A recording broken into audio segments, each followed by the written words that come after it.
The apricot. Now this, whilst it was in full bloom, folks, copped a pelting from hail and frost overnight. Needless to say, we have got some fruit setting on it now, so I'm excited about this. We have got a few. I don't think we're going to have a lot because most of the flowers got smashed by the storm, and we've got some there coming on. Look at this. Look at the multiple buds here. 5 developed in one go. That's nuts. Now this tree's got some dieback still, so that branch is gone. I'm not going to bother with that. And I think I'm going to end up removing a couple of more branches on here. Even this little one here, I'm not going to keep that there. Not for now. Oh, well, not now, but that's what I've got to do with this tree. So if your trees, a couple of pointers on trees and fruit. Some trees need a cross-pollinator, so male, female, A, B, and things like that, so they can set fruit. That's your apples and pears, for example. Look at the bloom on this pear, folks. It's coming into bloom so profusely, beautiful white flowers. And we've got its pollinator over there, which is a brown pear, Packham Triumph. That is always loaded. This one struggled last year. We thought we had some major problems on it, like a canker.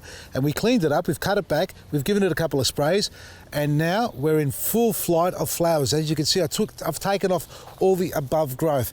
I was going to mention about pollinating.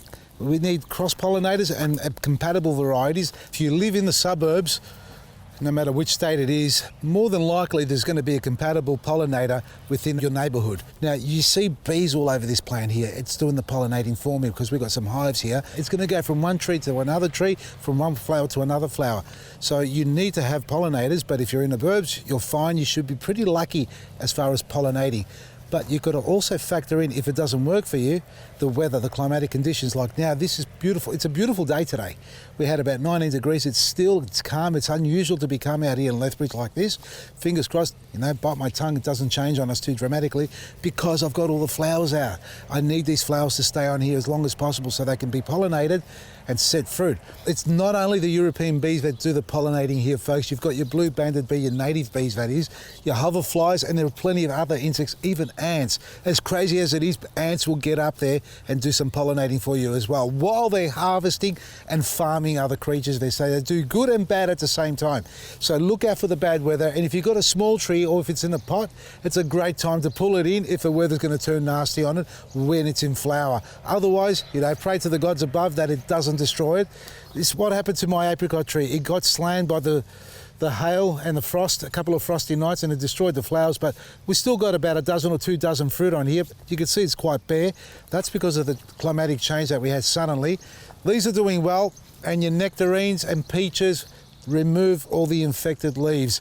A few of you have been sending emails, well, lots of you have been sending emails regarding, pests and diseases on your nectarine and peach trees.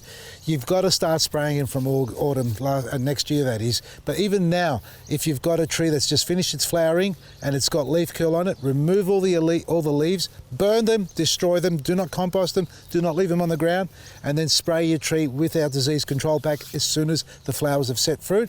And continue doing that every 2 weeks, maybe 2 or 3 applications to control the leaf curl so it doesn't spread, and maybe prune back some of the tips if they get really heavily infested. If you need anything from our website, folks, we've got it all there, from 30 to 70% off, a huge range of online.